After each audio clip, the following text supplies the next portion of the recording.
এখন ভারত কুত্তা পাগল হয়ে গেছে, ভারত কুত্তার মতো পাগল হয়ে গেছে। মানে আমার দেশ নিয়ে তাদের এত মাথা ব্যথা, মনে হয় যেন তাদের একটা অঙ্গরাজ্য ছুটে গেছে। দেখছেন ইসকন যে একটা সংগঠন এই দেশের বিরুদ্ধে যুদ্ধ ঘোষণা করছে, ভারতের বিজিবির পতাকা বাংলাদেশের জাতীয় পতাকা, এই পতাকার উপরে ভারতের একটা গেরুয়া বাহিনী আছে, মুত খাওয়ার পার্টি। এরা গরুর মুত খায়, গরুর প্রসাব খায়। বিশ্বাস না করলে ইউটিউবে সার্চ করে দেখেন, তারা গরুর প্রসাব দেরাম বইরা দুধের মতো সাপ্লাই দেয়। নাউজুবিল্লাহ কোন। আবার দেখছি কালকে গরুতে প্রসাব করে হাত দিয়া কোষ বইয়া বইয়া খায় আর হাসে কি।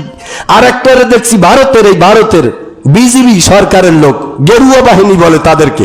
কালকে দেখছি যে রুটি লইয়া গোবর লইয়া রুটির উপরে লিপা তারপরে রুটি খায়। নাউজুবিল্লাহ আসতে কর। এটা হালাল না হারাম? অনেক মজা।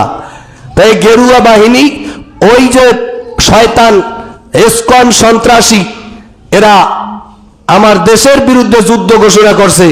এখন ভারত কুত্তা পাগল হয়ে গেছে, ভারত কুত্তার মতো পাগল হয়ে গেছে। মানে আমার দেশ নিয়ে তাদের এত মাথা ব্যথা, মনে হয় যেন তাদের একটা অঙ্গরাজ্য ছুটে গেছে। কুত্তার মতো পাগল হয়ে গেছে। ভারতে বৈশা বাংলাদেশের হাই কমিশনে পর্যন্ত আক্রমণ করছে, আপনারা দেখছেন মিডিয়ার ভিতরে। এই জন্য বাবা, ইমান দুর্বল করলে চলবে না।